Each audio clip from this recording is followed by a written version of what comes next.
One of the things we saw in the last examples looking at the special triangles is how many of the trig values, especially in the 30, 60, 90, how many of them sort of overlapped with each other and sort of went back and forth.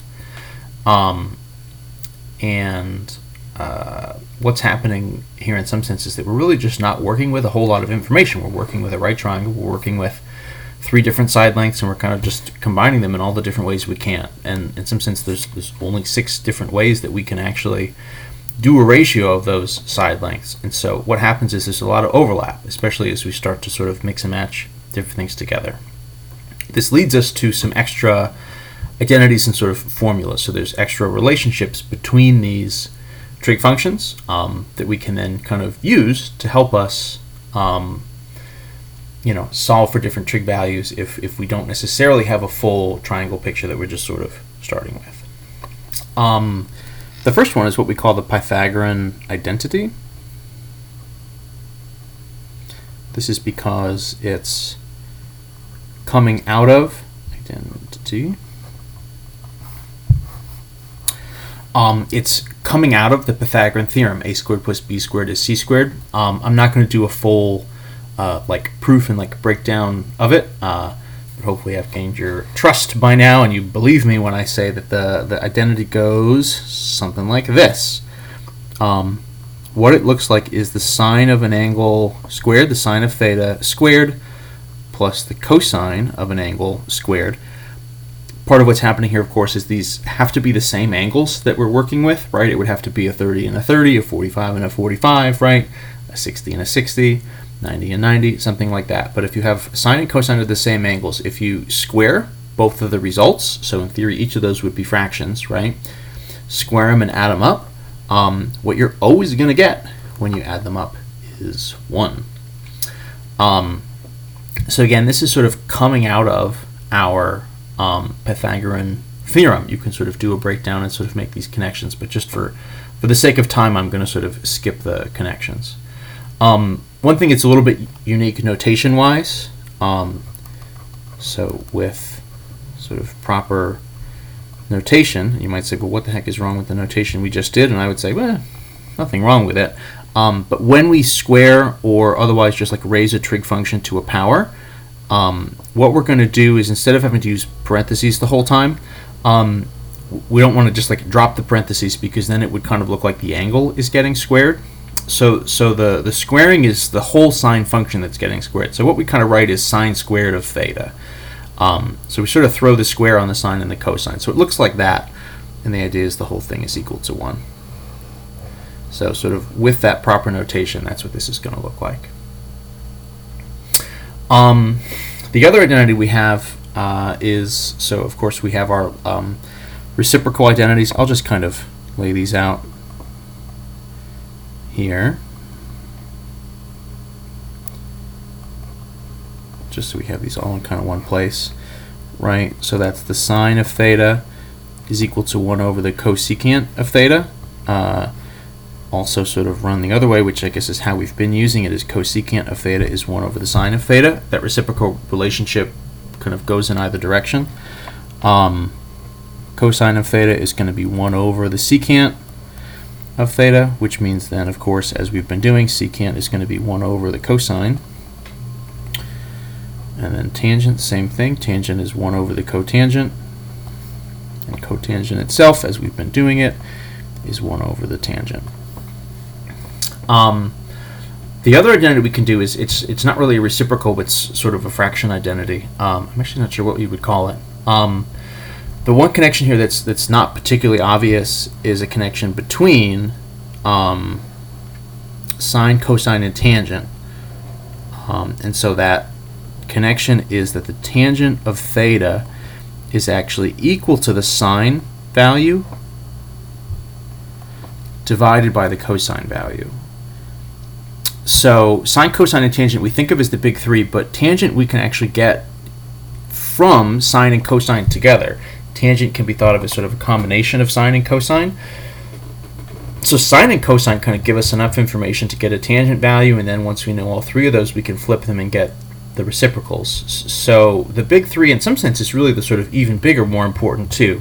Not to say that tangent isn't important, of course, but in some sense we can get to a tangent from a sine and a cosine. So in terms of like information we like need to have to do anything else, we don't need tangent. We can kind of get there with sine and cosine. If we flip this, then cotangent, in theory you would flip this fraction, so it would be equal to the cosine over sine. Both of these are coming again from our sine is the opposite over hypotenuse, right? Cosine is the adjacent over the hypotenuse, and tangent is the opposite over the adjacent. You can kind of justify this if you sort of set those fractions up. It kind of makes a stack, and if you stack sine over cosine, right, you get this sort of 4 stack of fraction values, and if you flip and multiply, the two hypotenuse positions cancel each other out, and you just end up with the opposite over the adjacent, which of course would be our tangent. In theory, you could play with this. You could sort of stack all the different versions and maybe hit some other stuff if things cancel out right, although that's sort of not necessarily guaranteed to happen if we just start doing it at random. So what? So what if we can do this? What does this matter?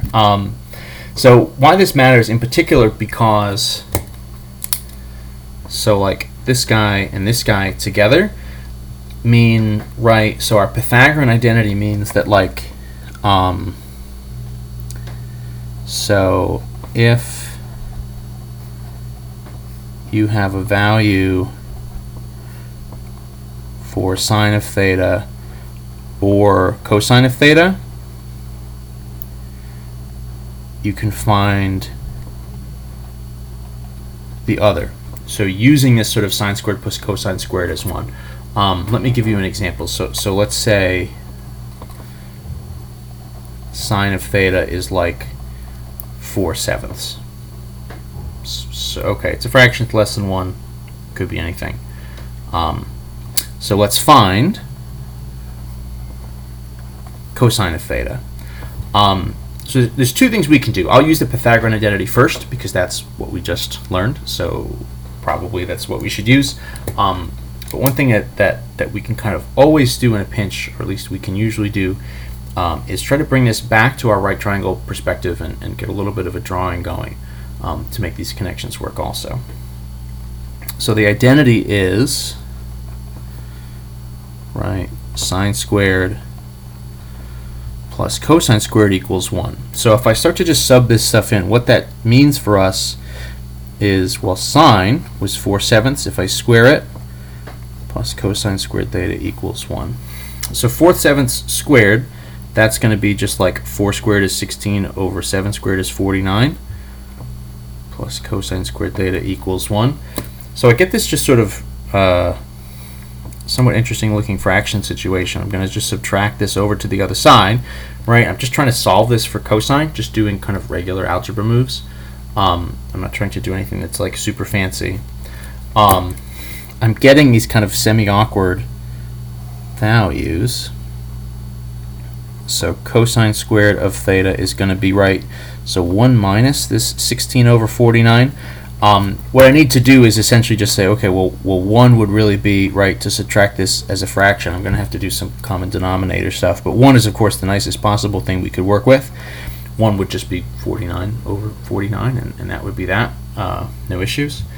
So if I do 49 and I subtract 16, what are we going to get? 39 and then minus 6, so this would be like 33. Over 49 is cosine squared.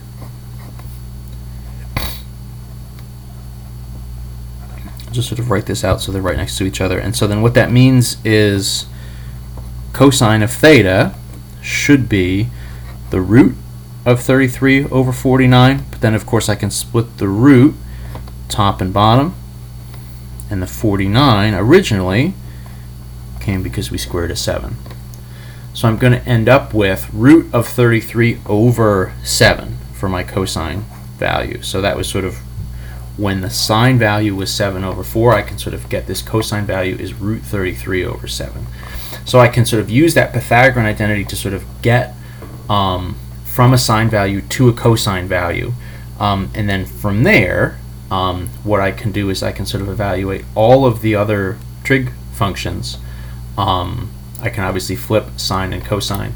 But if I also stack sine over cosine, so then tangent theta should be sine over cosine. So that's going to be, right, 4/7 over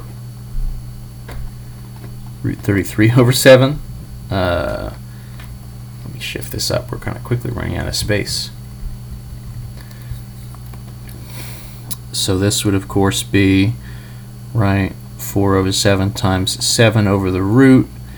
My 7's will cancel. So this is like 4 root 33.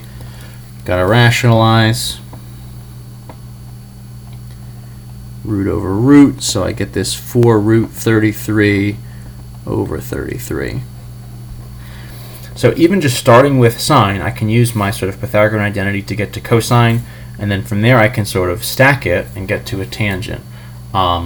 Just for space and time reasons, I'll skip drawing out cosecant, secant, and cotangent, right? You could sort of flip any of those three from wherever is sort of most convenient and get those fractions too.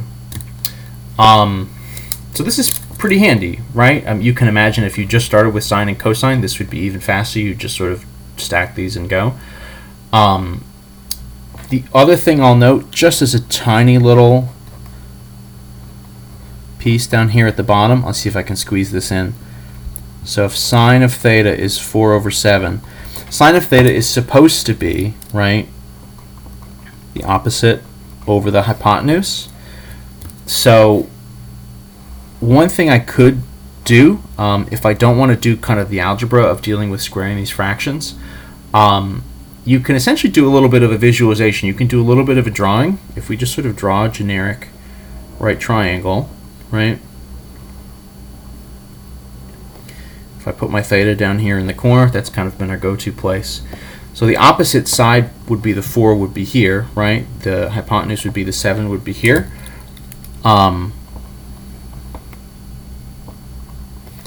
if I do that, I can do just like some quick Pythagorean theorem and solve it for my adjacent. The idea here is I'm sort of taking sine of theta. If this is a fraction, right, and it's less than 1, and it has to be less than 1. If I have it as a fraction, I can kind of just associate the top value with my opposite length and my bottom value with my hypotenuse.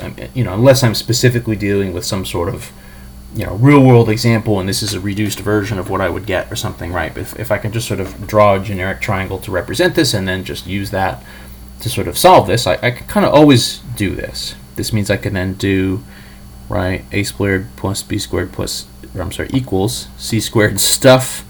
Will be super specific to find that sort of what would be our like a value down here.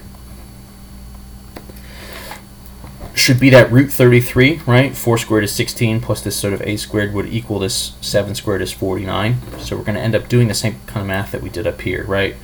49 minus the 16 is our 33, and we're taking the root.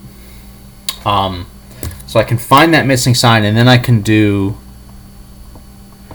just regular sine is the opposite over the hypotenuse, cosine is the adjacent over the hypotenuse, and then I can just do that sort of regular stuff to get my same answers.